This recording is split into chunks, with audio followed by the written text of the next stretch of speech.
Watch and subscribe to our channel and don't forget to tap the bell icon. Thank you. ये कहानी है सदियों पुरानी। एक राज्य में एक बढ़ई रहता था। उसकी कला में जादू था। वो सब कुछ बना लेता था, सुंदर सुंदर घर, पुल या ऊंची मीनार। वो और उसकी बीवी काफी समय से एक संतान की आस में थी। सुनते हो, क्या पता हमको। मुझे विश्वास है कि वो हमारा दुख दूर करेगा और हमें भी संतान का सुख देगा। और फिर उनकी बात सच हुई। वो जल्द ही माँ बाप बनने वाले थे, पर समय को कुछ और ही मंजूर था। उनके राज्य में एक बहुत बुरी बीमारी फैली, प्लेग की। बढ़ई की बीवी भी बीमार हो गई, बहुत बीमार। सुनो, मुझे बहुत तकलीफ हो रही है। मेरा सर फटा जा रहा है और पूरा शरीर दुख रहा है। कहीं मैं अपने बच्चे को देखे बिना न मर जाऊं। ऐसी बात मुंह से ना निकालो, तुम्हें कुछ भी नहीं होगा। तुम बस आराम करो और मैं जल्दी से डॉक्टर को बुला के लाता हूँ। ओह, प्लीज जल्दी ले आओ। मेरा तो दम निकला जा रहा है। मैं अपने बच्चे के साथ जीना चाहती हूँ।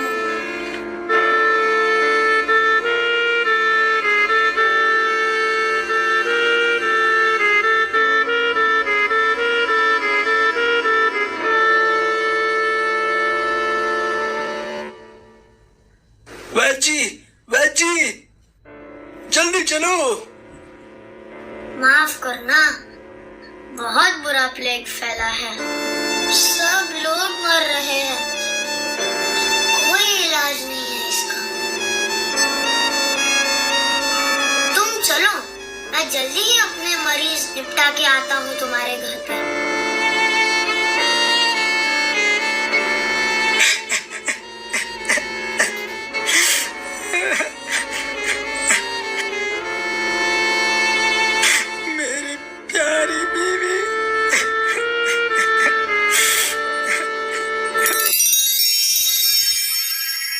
मुसाफिर, तुम इतने परेशान हो? मेरी बीवी प्लेग से बीमार है। वो मर जाएगी। अपने संतान को जन्म दिए बिना ही मर जाएगी। मैं कुछ कर नहीं पा रहा। उसको हमेशा से बच्चा चाहिए था, और अब जब सब मुमकिन हो रहा था कि ये बीमारी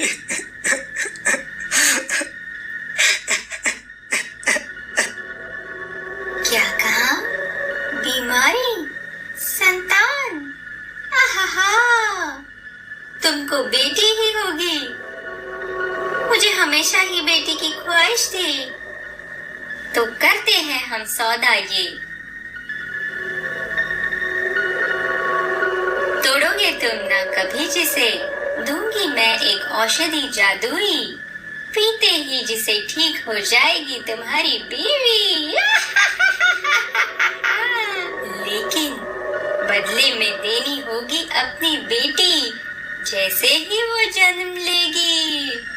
बढ़ई उस जादूगरनी से की बात से घबराया तो, लेकिन उसके पास और कोई उपाय नहीं था।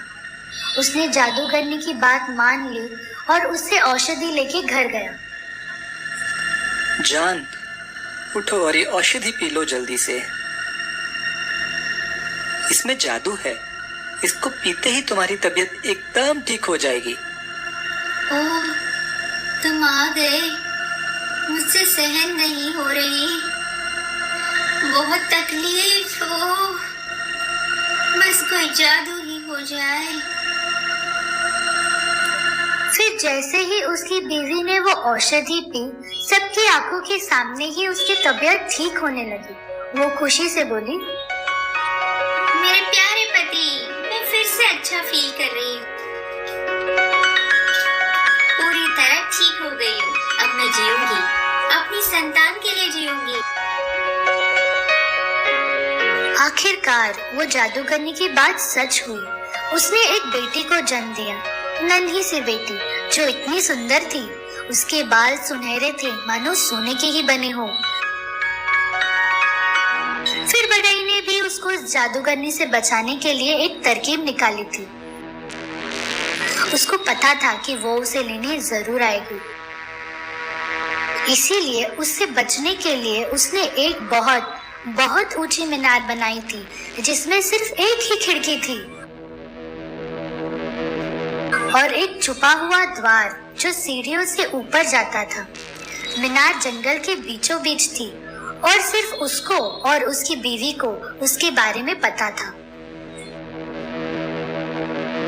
तुम बिल्कुल चिंता मत करो, वो चुड़ैल कभी ये जगह नहीं ढूंढ पाएगी। हम अपनी बेटी को यहीं छुपा के रखेंगे और वो चुड़ैल आए भी तो हम नहीं कहेंगे कि कोई बेटी जन्मी है। फिर एक दिन जब वो जादूगरनी उनके घर आई, उसने बच्ची के बारे में पूछा तो उन्होंने रोना शुरू कर दिया और बोले कि बच्ची के जन्म के साथ ही मर गई।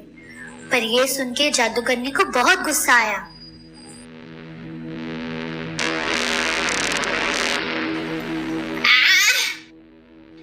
तुम झूठे मक्कार लोग, तुमने सोचा मैं बेवकूफ हूँ। इसकी सजा मिलेगी, बराबर मिलेगी।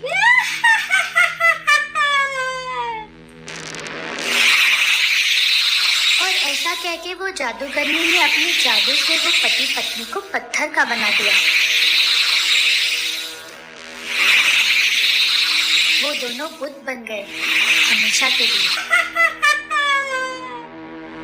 सो जाओ सदा के लिए। मुझे पता है तुमने मेरी बच्ची को छिपा के रखा है और मैं अपने जादू से ढूंढ लूंगी। तो मेरी प्यारी मैजिक बॉल बताओ तो सही, कहाँ है मेरी होने वाली बेटी? ले चलो मुझे वहाँ।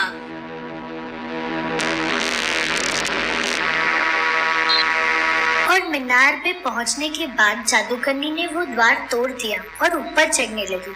तभी उसे पता चला कि ये एक चाल है। वो सीढ़ियों पर पैर रखते ही गिरने लगी। वो बहुत तेज भागी। किसी तरह से वो बचती हुई ऊपर तक पहुंच गई।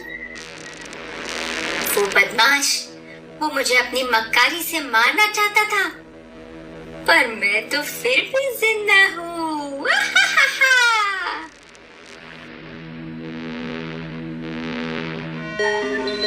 फिर उसने नन्ही बच्चे को अपने हाथों में ले लिया। अरे मेरी बच्ची, मैं हूँ तुम्हारी माँ और तुम हो रपुंज़ेल। रपुंज़ेल हो तुम, प्यारी रपुंज़ेल। तुम बहुत सुंदर हो, अपने नाम जैसी ही। और मैं तुमको इस जालिम दुनिया से बचा के रखूंगी। बहुत दूर तुम बस मेरी हो और मैं तुम्हारा पूरा ख्याल रखूंगी मेरी बच्ची। और फिर कई साल बीत गए। जादूगरनी रपुंज़ेल का ख्याल रख रही थी और वो भी अब बड़ी हो रही थी। बहुत घने लंबे सुनहरे बाल थे उसके, जैसे कि उगते सूरज की किरण। रपुंज़ेल, रपुंज़ेल, जरा अपने लंबे सुनहरे बाल लहरा दो और मुझे ऊपर आने दो। और जादूगरनी का इतना बोलना भर था कि ऊपर से रपुंज़ेल ने अपने लंबे बाल नीचे गिरा दिए और फिर वो जादूगरनी उसको पकड़ के ऊपर खिड़की तक चढ़ के आ गई। ओह माँ, मुझे कब बाहर जाने को मिलेगा? बाहर सब इतना सुंदर है, मुझे भी दुनिया देखनी है। रपुंज़ेल ने बाहर देखते हुए उदास मन से पूछा। नहीं रपुंज़ेल, मैंने मना किया ना। कुछ नहीं है बाहर तुम्हारे देखने जैसा। बहुत खतरनाक लोग होते हैं बाहर। तुम इस मीनार में ही सेफ रहोगी, हमेशा हमेशा। जादूगरनी मीनार के पर्दे बंद करते हुए बोली। फिर कुछ साल और बीत गए और वहां से एक राजकुमार गुजरा। एक जवान और सुंदर राजकुमार न जाने कैसे जंगल में अपने घोड़े पे भटकता हुआ वहां पहुंच गया। तभी उसे एक मधुर गाने की आवाज आई। वो खुद को रोक नहीं सका और खींचा चला गया। और फिर उसने देखा कि एक सुंदर सी प्रिंसेस है जो मीनार के ऊपर खिड़की में गाना गा रही है। उसने मीनार को देखा, ना कोई द्वार, ना ऊपर जाने का कोई रास्ता। दिल है छोटा सा, छोटी सी आशा, मस्ती भरे मन की भोली सी आशा, चांद तारों को छूने की आशा, आसमानों में इतनी मोहक आवाज, मैं ऊपर कैसे जाऊं? कैसे इस लड़की से मिलूं? छोटा सा। और फिर राजकुमार ने इधर उधर देखा, पर उसे ऊपर जाने का कोई रास्ता नहीं मिला। वो हार के वापस अपने महल लौट गया। अपने मन में ऊपर जाके उस लंबे सुनहरे बालों वाली लड़की को मिलने की ख्वाहिश लेकर, लेकिन अगली ही सुबह फिर राजकुमार उसी जगह पे पहुंच गए उस लड़की को एक झलक देखने के लिए। इत्तेफाक से तभी वो जादूगरनी भी वहां आई थी।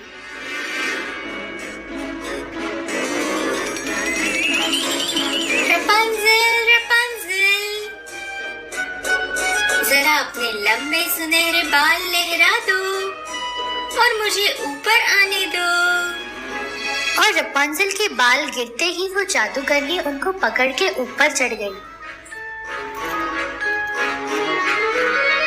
ओह, तो ऐसे जाते हैं ऊपर। और समझ के वो सुंदर राजकुमार अपने महल वापस लौट गए। और उसी दोपहर वो राजकुमार वहां मीनार पे पहुंच गया और उस जादूगरनी की आवाज बनाते हुए बोला, रपुंज़ेल, रपुंज़ेल, जरा अपने लंबे सुनहरे बाल लहरा दो और मुझे ऊपर आने दो। और उसकी तरकीब काम कर गई। रपुंज़ेल ने अपने लंबे सुनहरे बाल नीचे फेंक दिए और वो उनको पकड़ के ऊपर चढ़ने लगा। रपुंज़ेल अचानक एक अजनबी को खिड़की से अंदर घुसता हुआ देख के घबरा गई, पर राजकुमार ने उसे प्यार से समझाया। अरे तुम मुझसे डरो मत, मेरी प्यारी राजकुमारी। मैंने तुम्हारी मधुर आवाज सुनी और मैं खुद को रोक नहीं सका। तुम इतना अच्छा गाती हो कि मुझे तुमसे प्यार हो गया है और अब मेरा एक ही मकसद है कि तुमको अपनी रानी बना लूं। अगर तुम इजाजत दो तो। ओह, शुक्रिया। मुझे तुम्हारी बातों में सच्चाई नजर आ रही है। मैं तुमसे शादी करने को तैयार हूँ, अगर तुम मुझे अपने साथ ले चलो। अभी नहीं, काफी देर हो चुकी है। रास्ता तुम्हारे लिए सेफ नहीं होगा। मैं कल आऊंगा, तुम तैयार रहना। मैं आऊंगा और तुमको अपने साथ लेके चलूंगा। राजकुमार ने उसे वादा किया और उसके हाथ पे किस करके विदा ली। वो रपुंज़ेल के बाल पकड़ के वापस नीचे उतर गए। फिर अगली सुबह सुबह वहाँ जादूगरनी आई। उसने आवाज दी और रपुंज़ेल ने अपने बाल फेंके। रपुंज़ेल नींद में ही थी। उसने जादूगरनी को खींचा और जब वो अंदर आ रही थी तब रपुंज़ेल के मुंह से गलती से निकला,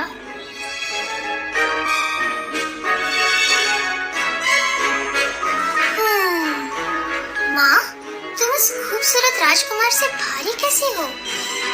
क्या? खूबसूरत राजकुमार? तुम्हारी हिम्मत कैसे हुई? मेरे पीछे यहाँ इस घर में क्या चल रहा है? मुझसे छिपके किसी से मिल रही हो तुम? अब तुम्हें इसकी सजा मिलेगी, बराबर मिलेगी। बहुत नाज है तुम्हें इन बालों पे।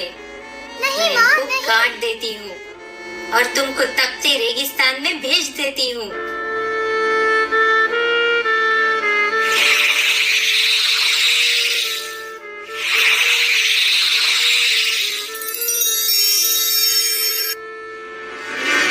और कुछ देर बाद जब वो राजकुमार रपुंज़ेल से मिलने मीनार पे पहुंचा, जादूगरनी ने अनजान राजकुमार की बात का फायदा उठाया।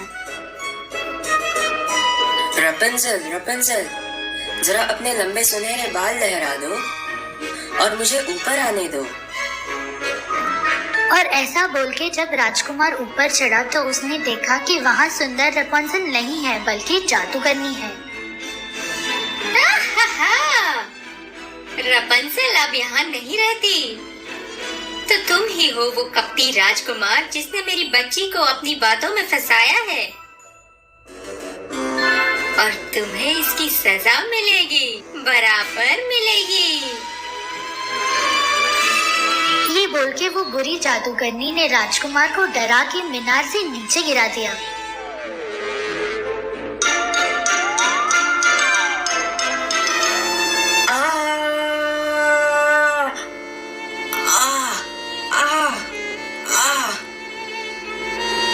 और राजकुमार कांटों की झाड़ी में गिर गया।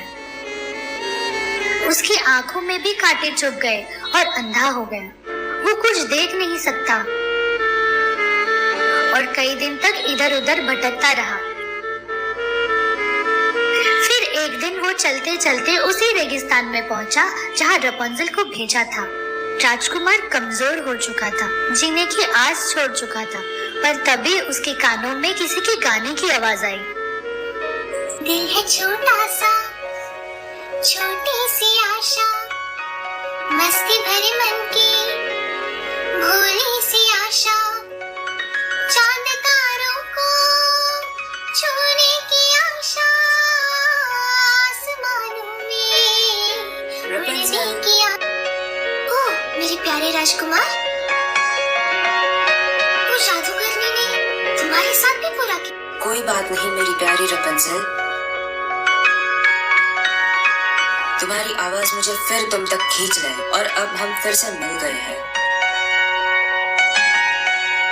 हाँ मेरे राजकुमार, पर तुम्हारी आंखें बुरी तरह घायल है। रपुंज़ल राजकुमार को गले लगा के रो रही थी। तभी उसकी आंखों में से आंसू की एक बूंद गिर के राजकुमार की आंखों में गिरती है और फिर जादू हो जाता है। आंसू से राजकुमार की आंखें ठीक हो जाती हैं। मैं देख सकता हूँ, तुम्हें देख सकता हूँ मेरी प्यारी रपुंज़ल, मैं बहुत खुश हूँ। मेरे राजकुमार, तुम ठीक हो गए। फिर रपुंज़ल और राजकुमार दोनों महल गए और उनकी धूमधाम से शादी हुई। अगर आपको वीडियो पसंद आया तो सब्सक्राइब करना मत भूलना।